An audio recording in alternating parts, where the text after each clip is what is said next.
The gray matter on the tray was perfect. Healthy, intact, and utterly wrong.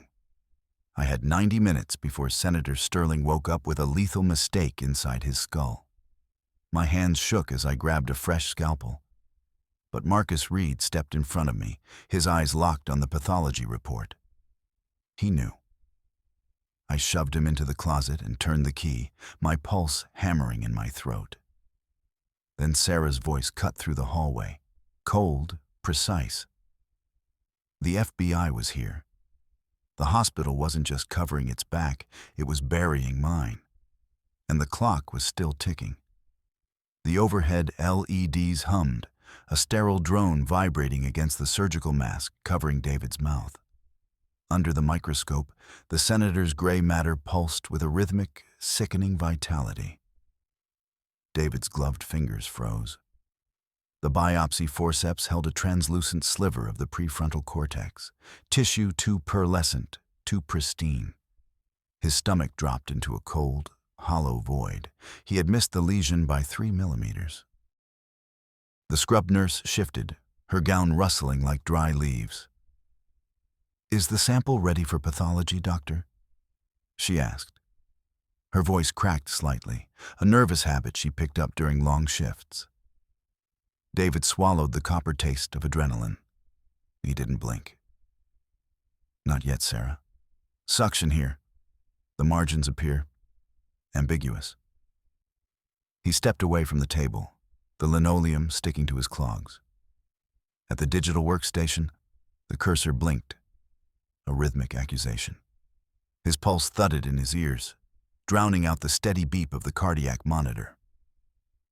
He tapped the touch screen. With 3 precise strokes, he deleted the timestamp of the initial incision and logged the excised tissue as necrotic debris. The air in the suite smelled of ozone and cauterized flesh. David gripped the edge of the console until the plastic bit into his palms. He needed 20 minutes. If he could re-enter the site before the anesthesia wore off, he could graft the synthetic scaffold and hide the crater he'd carved into the statesman's personality. "We need a second pass," David said, his voice a flat metallic rasp. "Bring me the micro-suture kit, the one in the restricted cabinet." Sarah hesitated, her brow furrowing above her mask. "The protocol says, I sign the charts, Sarah. Get the kit." As the nurse turned away, David felt the weight of his father's ghost in the room. He could almost see the structural blueprints of that collapsed building, the one that had ended his father's life in a pile of rubble and shame. A single mistake. That was all it took to erase a legacy. David glanced at his wristwatch, a sapphire-faced Omega. He tapped the glass 3 times. The second hand swept forward, indifferent to the fact that he had just mutilated the most powerful man in the Senate. He had to fix it. He had to be perfect. If he wasn't perfect, he was nothing. He began the process of falsifying the digital logs, his fingers moving with a predatory grace. He relabeled the healthy tissue as calcified mass in the system, a lie that would buy him the time to perform a secret corrective procedure. He just needed the senator to stay under for another hour. If Robert Sterling woke up now, the neurological deficit, a loss of executive function, a dampening of the fire that made him a leader, would be permanent and obvious. David's hands, usually as steady as stone, felt a faint, traitorous tremor. He smoothed his gown and adjusted his shirt collar beneath the lead apron, checking the number on the tag. Shirt number 8. It was a Wednesday. The sequence was intact. The logic should hold. The heavy double doors of the pathology wing hissed open. David stepped into the hallway, the air here cooler, smelling of floor wax and old paper. He needed to dispose of the evidence, the pearlescent sliver of life he'd stolen by mistake. "Dr. Miller," the voice was lean and hungry. David stopped, his boots squeaking on the polished floor. Marcus Reed stood by the water cooler, his eyes tracking David with a hawk-like intensity. Marcus was 28, a resident who looked at every patient like a rung on a ladder. He was currently cracking his knuckles, a rapid-fire pop, pop, pop, pop that echoed in the narrow corridor. "The pathology report just hit the internal feed," Marcus said, leaning into David's personal space. He smelled of cheap peppermint and ambition. "The tissue you sent down. It doesn't match the pre-op scans of the lesion. It looks remarkably like healthy prefrontal cortex, David." David tightened his grip on the sterile container in his pocket. "Your job is to observe, Marcus, not to interpret data beyond your pay grade. The margins were compromised by the initial hemorrhage." "I saw the monitor," Marcus countered, his smile not reaching his cold, calculating eyes. "I saw where the blade went. You were off-center. If I mention this to the board, or the senator's personal legal team..." The threat hung in the air, thick and suffocating. David felt a surge of cold fury. This boy, this child who hadn't even finished his residency, was trying to dismantle a 20-year career built on the bedrock of perfection. David looked at the door to the supply closet, a heavy, steel-reinforced portal used for storing bulk linens. "Come here," David said, his voice dropping to a conspiratorial whisper. "Look at the secondary scan on my tablet. Maybe you're right." As Marcus stepped closer, leaning in to look at the dark screen, David moved with the efficiency of a predator. He grabbed Marcus by the shoulder and shoved him backward into the closet. The resident stumbled over a stack of folded sheets. Before Marcus could regain his footing, David slammed the heavy door shut and turned the manual deadbolt. A muffled shout came from behind the steel. A fist pounded against the metal, a dull, rhythmic thud. "Miller, open this door. You can't hide this." David didn't answer. He adjusted his glasses, ensuring they were perfectly centered on the bridge of his nose. He had silenced the immediate threat. Now, he had to finish the work. He turned and walked away, the sound of Marcus's shouting fading behind him, replaced by the steady, mechanical pulse of the hospital's heart. He moved toward the central supply hub, needing a fresh tray of microsurgical instruments. Every person he passed felt like a potential witness, a judge in the trial of his life. He kept his head down, focusing on the geometry of the floor tiles. Avoid the cracks. Maintain the pace. "David, why aren't you in recovery?" The voice hit him like a physical blow. Sarah Johnson, his wife and the hospital's chief of staff, stood at the junction of the main corridor. She was wearing a power suit with shoulders so sharp they looked like they could draw blood. She held her phone in her hand, her thumb scrolling through what David knew was her ledger, the spreadsheet of every emotional and professional debt she was owed. "I'm just gathering additional supplies for the post-op graft," David said, his voice flat and clinical. He tucked the sterile tray he'd just grabbed under his arm, hiding it beneath his lab coat. Sarah sighed, a heavy, dramatic sound that filled the hallway. "You look like you're vibrating, David. Your collar is crooked." She reached out to straighten it, her fingers cold against his skin. David flinched. "The surgery was successful," he said, perhaps too quickly. "The senator is stable." "He needs to be more than stable," Sarah replied, her voice sounding like velvet over gravel. "He needs to be perfect. The board is watching this like hawks. If there's even a hint of a complication, the malpractice insurance premiums alone will sink our quarterly projections." She wasn't talking to her husband. She was talking to a liability. David felt the distance between them, a chasm filled with non-disclosure agreements and the cold math of hospital administration. I have it under control, Sarah. I just need 20 minutes in the suite alone to finalize the imaging. Sarah looked at him, her eyes narrowing. She checked her phone again, her thumb hovering over the screen. You don't have 20 minutes, David.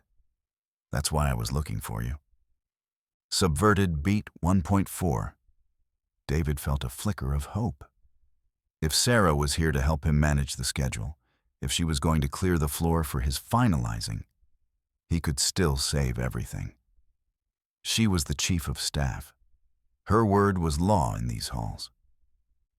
He took a breath, his shoulders dropping an inch. Thank you, David whispered. If you can just keep the nurses out of the recovery wing for a short window, I can ensure the senator's transition is flawless.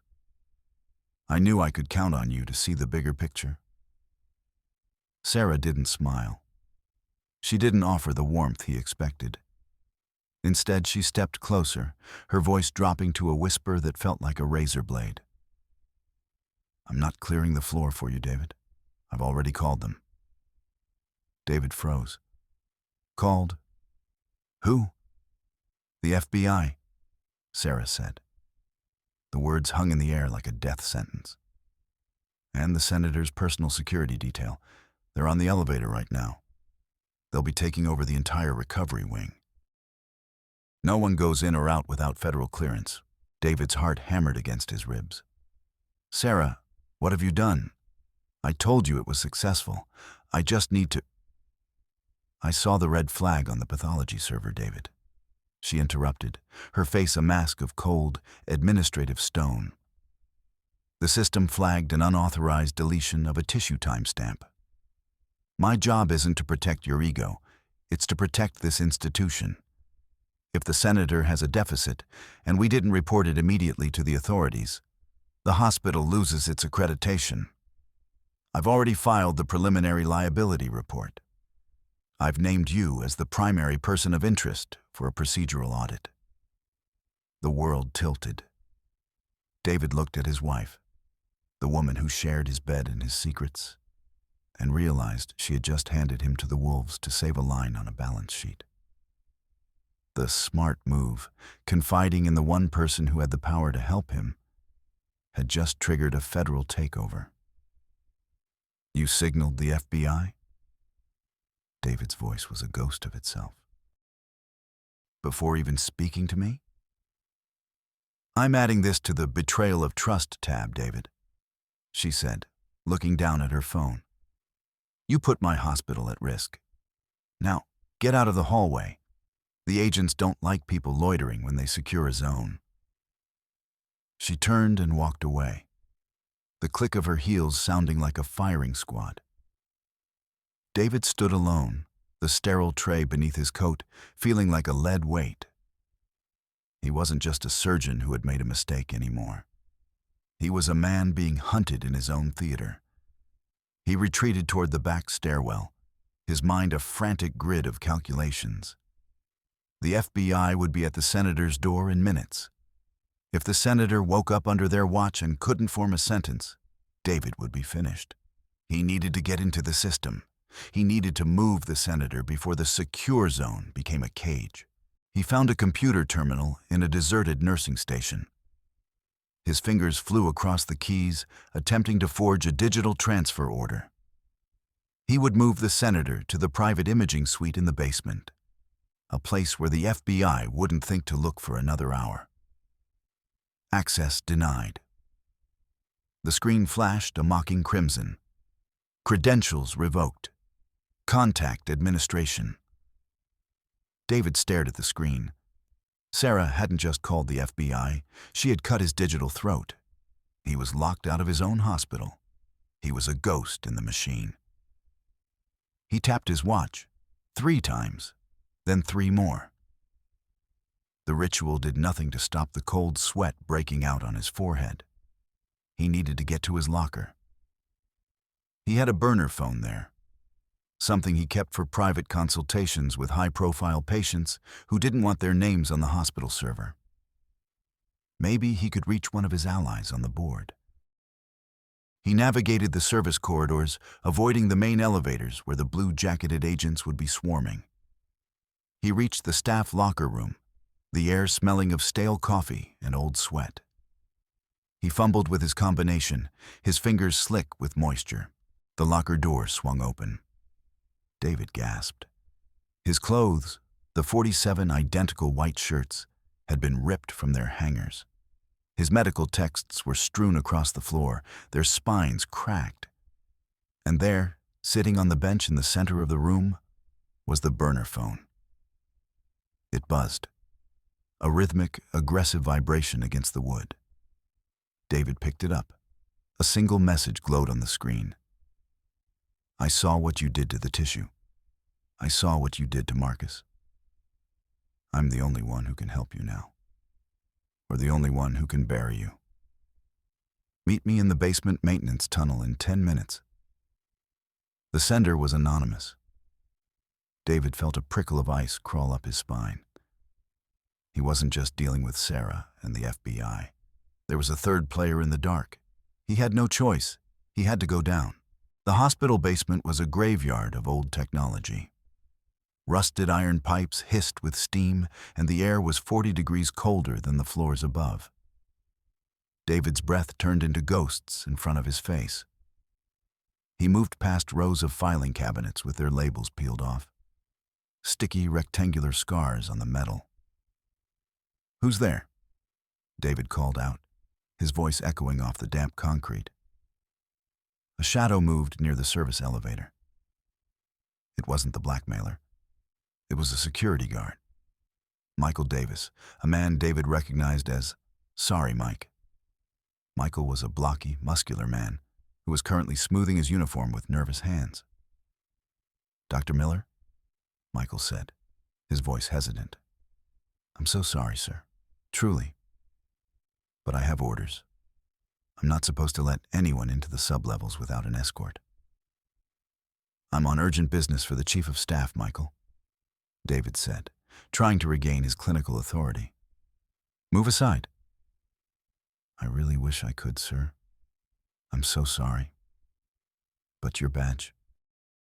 "The system says it's deactivated. It turned red when I scanned the floor logs." David felt the trap closing. He looked at the heavy defibrillator unit mounted on the wall next to the elevator. It was a bulky, older model, heavy enough to crack bone. "Michael, look at me," David said, stepping closer. "There is a national security crisis upstairs. If you delay me, the blood will be on your hands. Do you want to be responsible for another catastrophe?" Michael flinched. The mention of catastrophe hit the man's childhood trauma like a hammer. He began to stammer, his eyes darting to the floor. I don't... I'm so sorry, David didn't wait for him to finish. He grabbed the defibrillator unit and swung it with all his strength. The heavy plastic casing slammed into Michael's temple. The guard let out a soft groan and slumped against the elevator doors. David's heart screamed in his ears. He wasn't a healer anymore. He was a criminal. He dragged Michael's unconscious body into a dark alcove and jammed the elevator controls with a piece of rebar he found on the floor. The doors groaned but stayed shut. He was alone in the dark. He checked his watch. He had 60 minutes until the senator's anesthesia wore off. He ran toward the pathology lab's secondary entrance, a small, reinforced door used for transporting hazardous waste. He needed that tissue sample. If he could get the healthy tissue back, he could still perform the graft. He could claim the initial necrotic report was a clerical error. He reached the lab. The room was a vacuum of emotion, smelling of bleach so sharp it burned the back of his throat. He went straight to the specimen fridge. He pulled out the container labeled Sterling R. It was empty. David stared at the clear plastic. The pearlescent sliver of the senator's mind was gone. He turned to the lab workstation, his fingers flying across the keys, hoping to find the backup logs. File deleted. User M. Reed. The realization hit him like a physical blow. Marcus. The boy hadn't just been a witness. He had been a predator waiting for an opening. Marcus must have had a master key or a way to override the closet lock. He had escaped, and he had taken the only evidence that could either save or destroy David. David leaned against the stainless steel counter, his hand brushing against a set of vintage ivory-handled teaspoons, an absurd, elegant relic left by some eccentric pathologist. He felt a hysterical laugh bubble up in his throat. He was a world-class neurosurgeon, a man of numerical certainties and structural assessments, and he was being outplayed by a 28-year-old resident. The burner phone buzzed again. "I have the tissue, David, and I have the real logs. You want them? Come to the imaging suite. Alone. If I see a single suit, I drop the container into the biohazard incinerator." David knew what Marcus wanted. It wasn't just a cover-up, it was leverage. Marcus was working for someone who wanted the senator to wake up with a procedural anomaly. He had to get to the imaging suite. But the FBI had the elevators and the main stairs. There was only one way left: the maintenance tunnels. He found the entrance behind a stack of linen crates. The tunnel was a hostile place, the ceiling so low David had to hunch his shoulders. Raw sewage and wet copper filled his senses. He crawled through the dark, his expensive white shirt number 8, tearing on a jagged pipe. He didn't care. The sequence was already broken. The geometry of his life was collapsing. He reached the imaging suite's floor and peered through a grate. The hallway was empty, but he could hear the low, mournful hum of a funeral dirge. Nearer, my God, to thee. Jennifer Brown, the head of legal affairs. She was standing near the MRI room, her auburn hair pulled back so tight it looked painful. She was humming to herself, her eyes fixed on the door. David knew that hum. It was the sound of a legal trap being set. "We need a statement, David," she said, though she wasn't looking at him. She was looking at the security camera in the corner. "The press is in the lobby.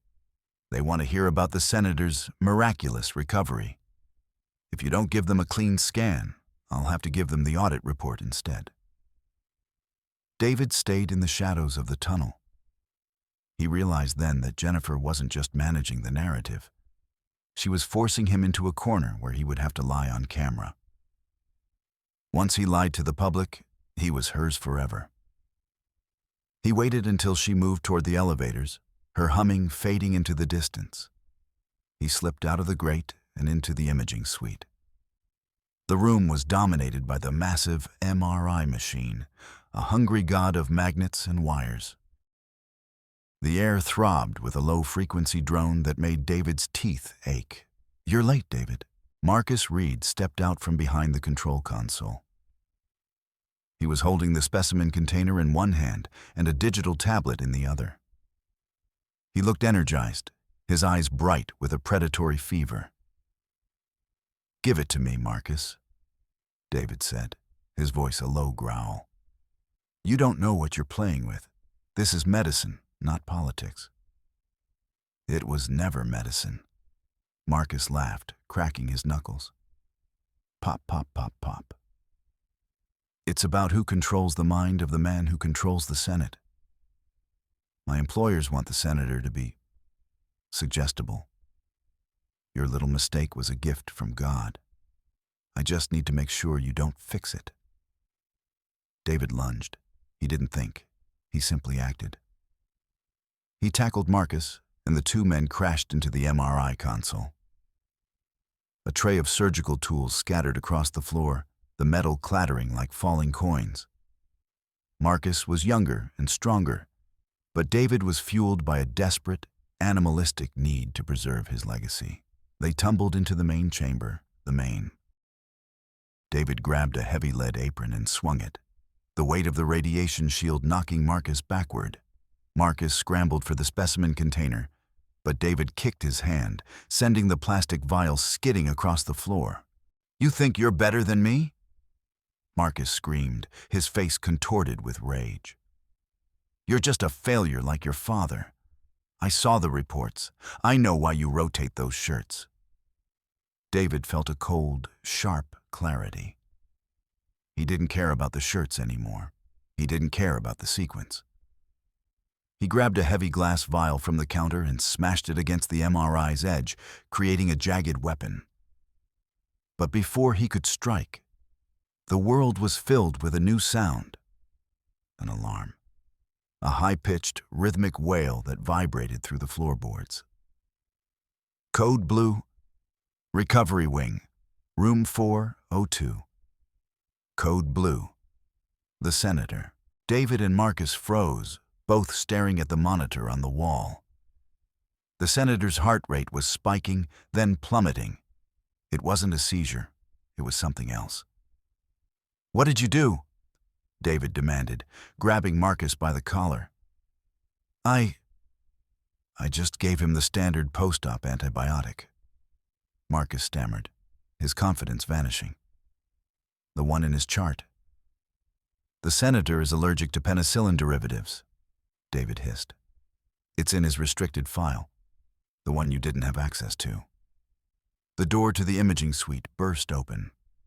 FBI agents, led by a man with a face like a crumpled paper bag, James Wilson, swarmed the room. Behind them stood Sarah and Jennifer. David stood there, his shirt torn, a jagged glass vial in his hand, standing over a bleeding Marcus Reed. "Drop it," James Wilson shouted, his hand on his holster. "Dr. Miller, step away from the resident." David looked at the agents, then at the monitor. The senator was flatlining. "He's dying," David shouted. "He's having an anaphylactic reaction. If you don't let me through, he's dead in 60 seconds. "You're under arrest, David," Sarah said, her voice trembling slightly. "I've seen enough." Subverted beat 4.3. David dropped the glass. He held up his hands, his palms open and empty. He looked at the FBI lead, James Wilson. "I'm not running," David said, his voice calm and clear for the first time in years. "I'll tell you everything. I'll give you a full confession. I botched the surgery. I tried to cover it up. I assaulted Marcus. It's all true. But if you want to know who told Marcus to change the antibiotic orders, if you want the real conspiracy, you have to let me save him first. If he dies, the truth dies with him." He saw the hesitation in Wilson's eyes. The man was a fixer, someone who hated seeing a problem he couldn't solve. "Do it," Wilson growled, ignoring Sarah's protest. "But if he so much as flinches, I'll put a hole in you." David moved. He didn't have his tools. He didn't have his sterile theater. He grabbed a tracheotomy pen from his pocket, a simple plastic tube, and a vial of epinephrine he had snatched from the imaging cart. He performed the procedure in front of the agents, his hands as steady as the stone he always dreamed they were. He didn't need the shirts. He didn't need the sequence. He just needed the medicine. The senator's chest heaved. The heart monitor began a slow, steady beep. Beep. Beep. David stepped back, his hands covered in blood and ink. He looked at James Wilson and began to speak. He told them about the tissue. He told them about the deleted logs. He told them about Marcus's employers in the vice president's office. He gave them everything. He felt a weight lifting off his chest, a structural flaw finally being addressed. He was destroying his career, his marriage, and his freedom. He was finally being honest. He expected a moment of grace. He expected the truth to set him free. But as he finished his confession, James Wilson didn't look relieved. He looked at the other agents and nodded. "Take him," Wilson said. "Wait," David said, his brow furrowing. "I just gave you the conspiracy. I saved the senator. You have the evidence." Wilson stepped closer, his voice a low, tired rasp. "You don't get it, Doctor. We already knew about Marcus. We were building a case against the vice president for months. We needed a witness who was clean. But now, you've confessed to malpractice, assault, and evidence tampering on a federal record. You're not a witness anymore. You're the fall guy." David felt the world collapse. But the truth is whatever the legal team decides it is, Jennifer Brown said, stepping forward. She wasn't humming anymore.